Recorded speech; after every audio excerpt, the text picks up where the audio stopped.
Isa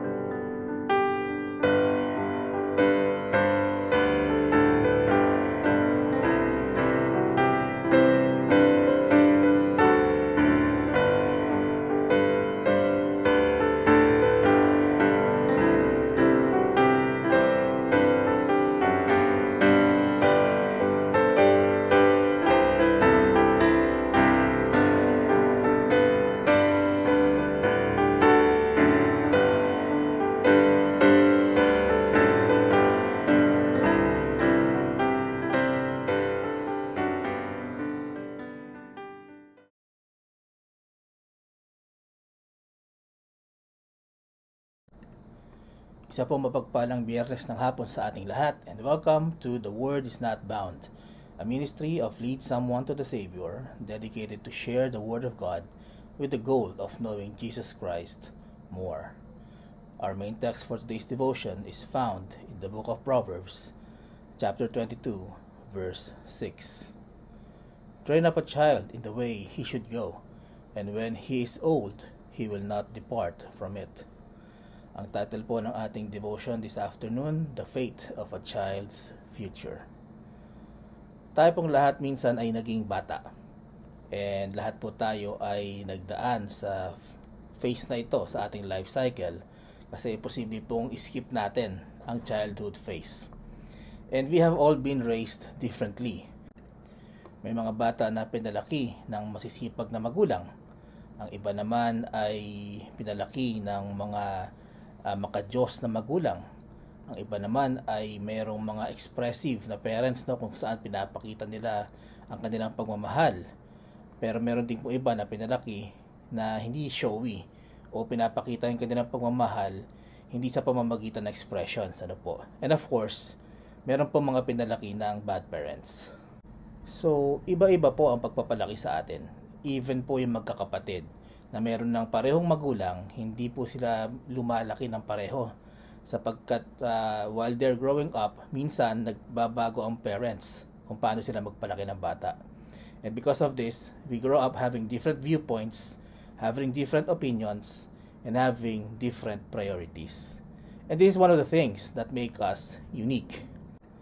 And it goes without saying na ang parents po natin ay isa sa mga tao na mayroong great deal of influence kung paano po tayo nabubuhay ngayon.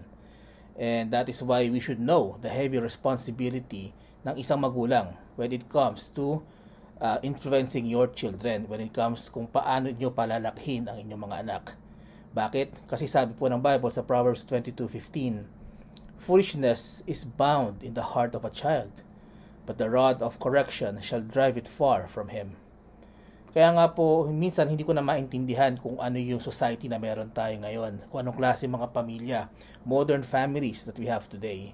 Ito lamang po ay aking obserbasyon, pero meron mga pagkakataon na nakikita ko na ang mga bata binibigay lahat kung anong gusto ng mga bata. Pagka nag-iingay na o pagka hindi na mapakali, bibigyan na ng cellphone, bibigyan na ng tablet o kahit anong gadget para mapatahimik lamang yung mga bata. Kahit po dun sa mga hindi pa naglalakad, minsan yun ang binibigay. Pero bakit? Para lang ba hindi na maabala yung mga magulang at makapagpatuloy sila kung ano man ang kanilang ginagawa? O para maiwasan din na magtantrum sa mga bata o magingay? Pero ito ba ang tamang approach para ma-reinforce yung ganong behavior? Ang nangyayari po kasi, if we continue to do this kind of behavior reinforcement, minsan baka hindi natin mapansin na nagkakabaliktad na yung role ng magulang at ng anak, na yung mga magulang na ang sumusunod sa mga anak, which is not healthy. Sapagkat dito na nagsisimula na ma-spoil ang mga bata, dito na sila nagkakaroon ng entitlement at nagiging unreasonable na. Nakakita na rin po ako, nakapanood ako ng ilang videos kung saan yung mga bata ay nagiging magulo. They are angry, they are unruly, and they are destructive. Kasi at some point, tumigil na yung mga magulang sa pagbibigay sa kanila ng gusto nila. Ang nakakalungkot, yung mga parents nagbibideo lang kasi takot sila sa kanilang mga anak.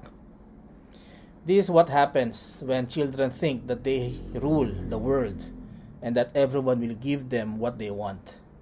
It starts with parents obeying their children. Pero nagbibigay po ng solusyon ang Biblia. When children become unruly, disrespectful, and entitled, sinabi po sa Proverbs 22:15 na ang rod of correction shall drive foolishness out of him. At tignan nyo rin po ang verse na to sa Proverbs 23:13-14. Sabi po rito, withhold not correction from the child, for if thou beatest him with a rod, he shall not die. Thou shalt beat him with a rod, and shalt deliver his soul from hell. At sa mga nakikinig po ngayong hapong ito, na noong bata pa, tayo po ay naparusahan na disiplina, nung tayo ay nagkakamali, nung tayo ay nagsasasagot sa ating mga magulang, kapag tayo nagwawala, let us rejoice, because our parents taught us well. Hindi ko sinasabing abusuhin ang mga bata. I'm saying, ang mga taong lumaki sa tamang disiplina will reap the benefits when they grow up. Ang tamang pagpalo po sa mga bata ay hindi yung pagpalo na nagkakaroon ng damage or permanent damage ang katawan. It should not inflict serious damage that can be permanent. So yes, parents need also to be very careful when they carry out these punishments. Sabi po sa Matthew 18:10, take heed that ye despise not one of these little ones, for I say unto you that in heaven their angels do always behold the face of my Father which is in heaven. Sinasabi po rito sa talatang ito, maging ating Panginoon Kristo, mahal niya mga bata, and even tells us to be like them so that we can go to the kingdom of God. So, sa mga parents po na nakikinig ngayon, let's be careful when we discipline our children.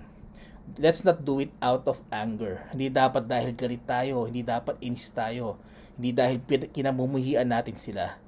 Pero we should discipline our children out of love and compassion. Kasi alam naman natin na kung hindi natin siya gagawin, kung hindi natin didisiplinahin ang ating mga bata, pwede silang lumaki na maging burden sa society at malayo sa ating Panginoon. And look, I have disciplined my child. Dinaras ko rin po ito. Ako po ay namalo ng aking anak. At siguro marami sa inyo ang mag-agree sa akin na kapag tayo po ay nagpaparusa sa ating mga anak, our children feel the pain physically. Pero tayo mga magulang ang mas nasasaktan. Kasi sino ba namang magulang ang may gusto na nakikita na nasasaktan ng kanilang mga anak? Pero kailangan po natin gawin upang sila po ay matuto, para sila po ay manatili sa tamang daan at manatiling ganon, sapagkat katulad ng sinasabi ng ating main text, when we train them to be respectful, to be generous, to be kind, to do the right thing, to be godly, then they will not depart from what they've learned. At pwede po tayong umalis na sa mundong ito with the peace of mind, knowing that our children will grow in the right path. Sabi po sa Proverbs 29:15, the rod and reproof give wisdom, but a child left to himself bringeth his mother to shame. So, kung ang ating mga anak kailangan disiplinahin, the Bible says to spare not the rod, but the verse that we just read also adds reproof o pagsaway to give wisdom to our children.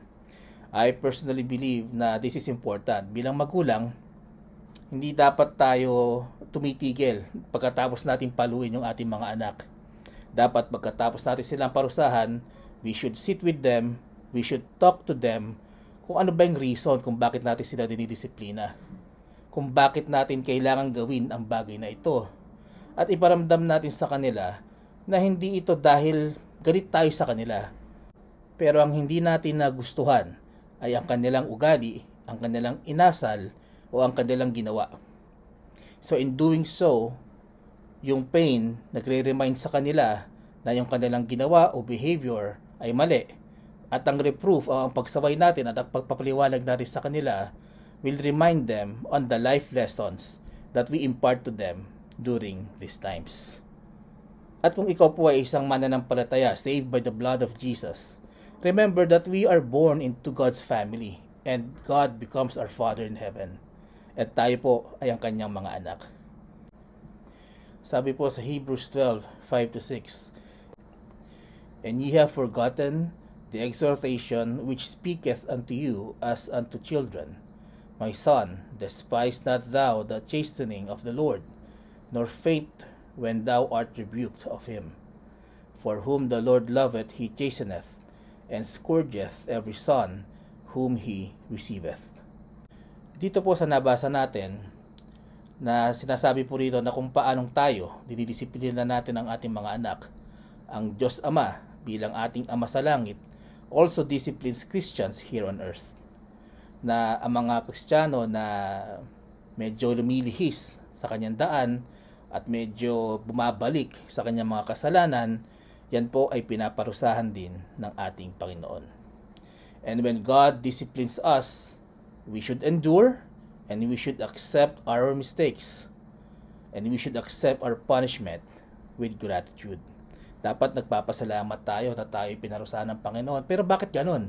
Ba't kailangan mo magpasalamat? Usually ang pagdidisiplina at ang pagpaparusa ay masakit. Sapagkat kung tayo po ay dinidisiplina ng ating Panginoon, it is proof that you have the right salvation and therefore part of His family because He only does that to His children. Ang kanyang pinaparusahan lamang sa mundong ito ay ang kanyang mga anak. Sabi po sa Hebrews 12:7-8, If ye endure chastening, God dealeth with you as with sons. For what son is he whom the Father chasteneth not? But if ye be without chastisement, and whereof all are partakers, then are ye bastards and not sons. Mga kapatid, let us remember how Jesus loved the children. And this goes without saying that we should love our children even in times that we need to discipline them so that they may grow and not depart from the life lessons that you impart to them. Let us go into prayer. Ama naming banal na nasa langit, maraming salamat po Panginoon muli sa inyong salita na aming narinig ngayong hapong ito. Salamat sa pagpapaalala Panginoon na ang tunay na pagmamahal sa aming mga anak may kasamang disiplina, may kasamang pagpapaliwanag, katulad na kung paano kami bilang inyong mga anak, Panginoon, ay inyong dinidisiplina, inyong tinuturuan, at inyong pong pinapahalagahan. Maraming salamat po muli, nawa ay maging kalakasan ng aming mga kaluluwa ang mga salitang ito. Ilalapit ko, Panginoon, sa inyong paanan ang aming mga mahal sa buhay na may karamdaman, may sakit. Kayo po magpagaling sa kanila, Panginoon, sa lahat po ng naaabot ng ministry na to. Naway hawakan niyo po ang kanilang mga puso, at kung hindi pa po sila mananampalataya, makakilala po sila sa aming Panginoon Kristo. May this ministry, Lord, reach the lost and be used to propagate the truth, win souls for Christ and for the world to know Christ more. Maraming salamat po Panginoon muli sa inyong biyaya at habag. Ito ang aking panalangin sa pangalan po ni Jesus. Amen at amen. Nawa po naging pagpapala ang ating short devotion this afternoon. Magandang hapon po and God bless you.